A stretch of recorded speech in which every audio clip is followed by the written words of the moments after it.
Hello students, BSc final में जो topic चल रहा था बॉटनी का, वो चल रहा था आरडीटी जेनेटिक इंजीनियरिंग, जिसमें हमने इसके दो स्टेप्स पढ़े। एक तो पढ़ा था isolation and identification of DNA, इसके बाद पढ़ा था सिलेक्शन ऑफ वेक्टर। वेक्टर में हम दो प्रकार के वेक्टर के एग्जाम्पल्स पढ़े थे, जिसमें था एक तो प्लाज्मिड था, एक वायरस था और एक पढ़ा था कॉस्मिड। आज नेक्स्ट वेक्टर हम पढ़ेंगे जंपिंग जीन। यह एक ऐसे एक्स्ट्रा क्रोमोसोमल एलिमेंट्स हैं जो इनको हम ट्रांसपोजोन्स बोल सकते हैं, जंपिंग जीन बोल सकते हैं। जंपिंग जीन और ट्रांसपोजोन्स को दोनों को ही हम वेक्टर में हम यूज कर सकते हैं, चाहे जंपिंग जीन कहें चाहे ट्रांसपोजन कहें, हम इसको वेक्टर की तरह यूज किया कर सकते हैं। यह एक ऐसे एक्स्ट्रा क्रोमोसोमल एलिमेंट्स होते हैं जो प्लाज्मिड तथा बैक्टीरिया के मेन डीएनए पर अथवा यूकैरियोटिक के जीनोम पर एक साइड से दूसरी साइड पर जाने की क्षमता रखते हैं। जंपिंग जीन है, इसका मतलब एक साइड से दूसरी साइड पर जाने की क्षमता रखते हैं। दूसरे शब्दों में यह ट्रांसपोजेबल होते हैं। यह एलिमेंट सबसे पहले मक्का के जीनोम पर बारबरा मैक्लिंटॉक नामक लेडी साइंटिस्ट द्वारा खोजे गए, जिसके लिए उन्हें बाद में नोबेल प्राइज से सम्मानित किया गया। इन ट्रांसपोजोन्स की बाद में प्रोकैरियोटिक तथा यूकैरियोटिक सेल में भी खोज हुई। ऐसे अनेक ट्रांसपोजोन्स का उपयोग जीन क्लोनिंग में भी किया जाता है। मतलब बहुत सारे ट्रांसपोजन्स हैं, हम उसको जीन क्लोनिंग में यूज़ कर सकते हैं। इनकी पोजीशन में ट्रांसपोजेबल हो सकते हैं, जंप कर सकते हैं, अपना स्थान चेंज कर सकते हैं। तो जैसे मेज और ड्रोसोफिला की जो नॉर्मल ट्रांसपोजन्स का वर्णन यदि हम देखें तो इस प्रकार से हो सकता है। ट्रांसपोजन्स ऑफ हायर प्लांट्स। मेज जीनोम में पाए जाने वाले AC व DS ट्रांसपोजन्स विशेष रूप से फेमस हैं, जो एक्टिवेटर डिसोसिएशन सिस्टम के इम्पॉर्टेंट भाग हैं। इन दोनों में से प्रत्येक ट्रांसपोजोन्स के दोनों सिरे पर टर्मिनल रिपीट पाई जाती है तथा इनके बीच में एक DNA फ्रैगमेंट होता है, जिसकी लेंथ AC में 4.563 बेस पेयर तथा DS में लगभग 400 बेस पेयर होती है। तो जो ट्रांसपोजोन्स थे वो हायर प्लांट्स के हमने पढ़े। ट्रांसपोजोन्स ऑफ ड्रोसोफिला, इसे हम P एलिमेंट्स बोलते हैं। ड्रोसोफिला में अनेक प्रकार के ट्रांसपोजोन्स पाए जाते हैं, जिनमें से P एलिमेंट तथा FV तथा कुछ इंपॉर्टेंट हैं जैसे कोपिया लाइक एलिमेंट्स हैं। P एलिमेंट्स की जो लेंथ होती है 2900 बेस पेयर होती है, जिसके दोनों सिरों पर इन्वर्टेड रिपीट पाई जाती है। अनेक P एलिमेंट्स में कुछ इंटरनल DNA सेगमेंट की कमी होती है, जहां पर DNA को जो DNA फॉरेन DNA ऐड करना चाहते हैं वहाँ पर उसको आसानी से ऐड किया जा सकता है।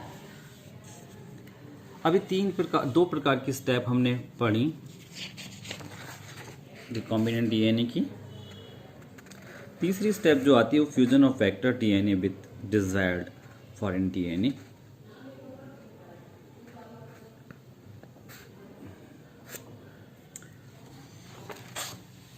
इसमें क्या होता है, एक वेक्टर के DNA अणु में किसी बाहरी DNA को जोड़ने से जो अणु प्राप्त होता है वह काइमेरिक DNA अणु कहलाता है। बाहरी DNA को वेक्टर से टूटे हुए दोनों एंड से जोड़ा जाता है। काइमेरिक DNA बनाने के लिए निम्न दो मेथड्स हैं। काइमेरिक DNA बनाने के लिए निम्न दो मेथड हो सकते हैं। मतलब जो हम जिसमें वेक्टर के अंदर को DNA जोड़ रहे हैं, तो काइमेरिक DNA जो बना रहे हैं उसके लिए हम निम्न मेथड यूज़ कर सकते हैं। तो नंबर 1 है पैलिंड्रोम्स एंड स्टैगर्ड क्लीवेज मेथड। पैलिंड्रोम्स एक ऐसा सीक्वेंस होता है जिसको हम उल्टा सीधा एक समान पढ़ सकते हैं, तो उस सीक्वेंस की बात की गई है। स्टैगर्ड मतलब एंड्स पर काटना। यह एक सिंपल मेथड है जिसमें पैलिंड्रोम सीक्वेंस जैसे AA T CG CG A TT, मतलब जस्ट इसका उल्टा अपोजिट होगा TT AGC GCTAA इस की प्रेजेंस के कारण रिस्ट्रिक्शन एंजाइम स्टैगर्ड क्लीवेज करता है। क्लीवेज डीएनए में छोटे छोटे सिंगल डीएनए एंड्स तथा एक दूसरे के कॉम्प्लीमेंट्री तथा स्टिकी होने के कारण आसानी से जुड़ जाते हैं। जब इस रिस्ट्रिक्शन एंजाइम द्वारा एक अन्य डीएनए अणु में क्लीवेज पहले की तरह किया जाता है, तब पहले की तरह स्मॉल सिंपल तथा स्टिकी एंड के कॉम्प्लीमेंट्री बाहर भी बन जाते हैं। जब क्लीवेज वेक्टर डीएनए तथा फॉरेन डीएनए दोनों को सीक्वेंस का मिक्सचर बनाया जाता है, तब यह दोनों जुड़कर एक काइमेरिक डीएनए या एक काइमेरिक प्लाज्मिड की निर्माण करते हैं, सिंथेसिस करते हैं। इस टेक्निक का विशेष लाभ यह है कि काइमेरिक डीएनए के दोनों रिस्ट्रिक्शन साइट का डिजनरेशन हो जाता है।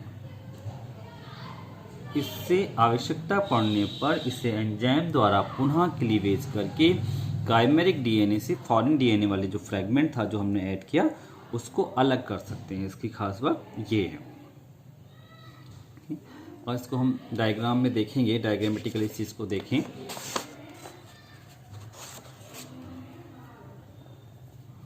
देखिए ये वाला वो डीएनए है जो हमने इसे इसमें ऐड करना है।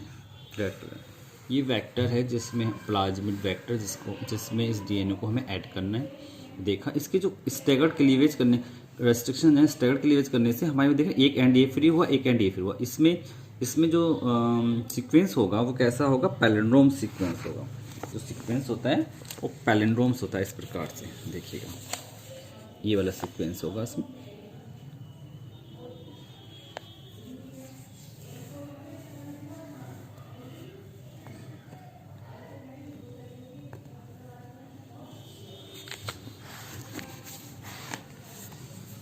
इस तरीके से इसमें कट किया और इसको इस प्रकार से इसमें ऐड कर दिया। ये जो रेड वाला पोर्शन जो गैप है उनको लाइगेज द्वारा जोड़ दिया जाता है। तो इस प्रकार जो स्ट्रक्चर बनता है वो गैप लाइगेज द्वारा जोड़, तो इस प्रकार जो स्ट्रक्चर बनता है वो बनता है सील्ड, मतलब जो काइमेरिक डीएनए का निर्माण हो जाता है इस प्रकार से। दूसरा मेथड जो है वो है adding poly DA at the 3' end of the vector and poly DT ends at the 3' end of the DNA clone। इस मेथड में क्या करना होता है, इस मेथड में वेक्टर व क्लोन दोनों को डिजायर्ड साइड पर काटा जाता है तथा जो प्रीकर्सर होता है DATP का यूज करते हुए ट्रांसफरेज एंजाइम की सहायता से वेक्टर के दोनों 3' कटिंग एंड पर पॉली DA जोड़ दिया जाता है। इस प्रकार प्रीकर्सर DTTP का उपयोग करते हुए क्लोन किए जाने वाले DNA सीक्वेंस के दोनों एंड्स पर पॉली DT जोड़ दिया जाता है। अब पॉली DA वाले वेक्टर व पॉली DT वाले DNA का मिक्सचर प्राप्त किया जाता है, यानी कि दोनों को जोड़ दिया जाता है। लाइगेज एंजाइम का उपयोग करके दोनों के एंड्स जोड़ दिए जाते हैं। इस टेक्निक में डीएनए मॉलिक्यूल के कटे हुए दोनों एंड्स व वेक्टर के दोनों डीएनए अणु के कटे हुए एंड्स को परस्पर जुड़ने की संभावना खत्म हो जाती है, क्योंकि पॉली DT यूज किया हुआ है, पॉली A यूज किया हुआ है। इसको डायग्रामेटिकली ऐसे देखेंगे, जैसे ये है, ये वाला प्लाज्मिड रहा और ये हमें जोड़ना है। इसको एंड्स को काटा, एंड्स को काटने देखना है हमारे 3' एंड पर, दोनों के 3' एंड पर T है। इसको इस प्रकार से काटा 3' एंड पर लगाने के लिए, और जो 5' एंड है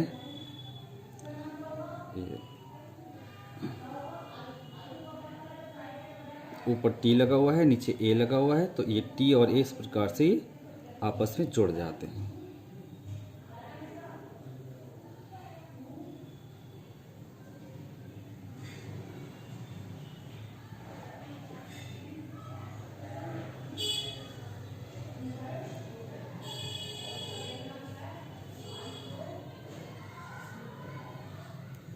इस प्रकार एक chimeric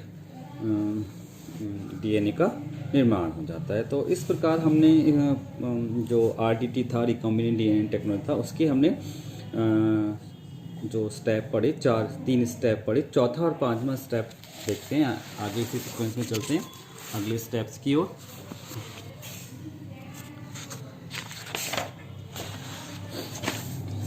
insertion of recombinant DNA into host cell. इस स्टेप में क्या करना होता है, जेनेटिक इंजीनियर में सबसे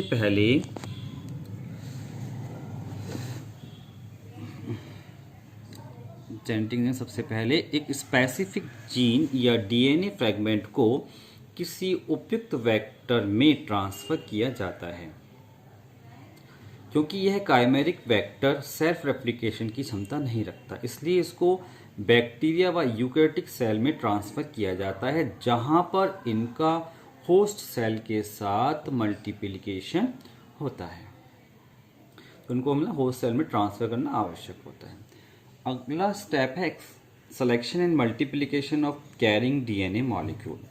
बैक्टीरिया या यूकैरियोटिक सेल को ही रिकॉम्बिनेंट की क्लोनिंग के लिए यूज किया जाता है। वेक्टर रिकॉम्बिनेंट डीएनए तैयार करने के बाद उसे सूटेबल होस्ट में फॉरेन डीएनए के एक्सप्रेशन के लिए ऐड कर दिया जाता है। सूटेबल होस्ट फॉरेन डीएनए की एक्सप्रेशन के लिए ऐड कर दिया जाता है। This process of transformation of bacterial cell by recombinant DNA of vector was developed by Mendel and Higa 1997। इसके बाद देखते हैं कि वो जो जीन हमने ऐड किया है उन सब का एक्सप्रेशन, वो जीन का क्या एक्सप्रेशन आता है। Foreign gene expression of desired gene. Foreign gene contain करने वाली सभी transform cell bacterial cell properly function नहीं करती। ऐसी सेल से एंटीबायोटिक को सेलेक्ट किया जाता है। रेप्लिकेट बैक्टीरियल कॉलोनी की ग्रोथ के लिए इंक्यूबेट की जाती है। बहुत से उपलब्ध मेथड द्वारा ये निश्चित कर लिया जाता है कि ट्रांसफॉर्म सेल में फॉरेन डीएनए प्रॉपरली फंक्शन कर रहा है या नहीं, जैसे कॉलोनी हाइब्रिडेशन मेथड, बहुत सारे ऐसे मेथड हो सकते हैं। तो इस प्रकार यह टेक्निक जिसमें एक स्पीसीज के जीन को दूसरी स्पीसीज के डीएनए में इंट्रोड्यूस करके रिकॉम्बिनेंट डीएनए प्राप्त किया जाता है, ये टेक्निक जेनेटिक इंजीनियरिंग कहलाती है। तो इस प्रकार ये टॉपिक आपका कंप्लीट होता है जेनेटिक इंजीनियरिंग।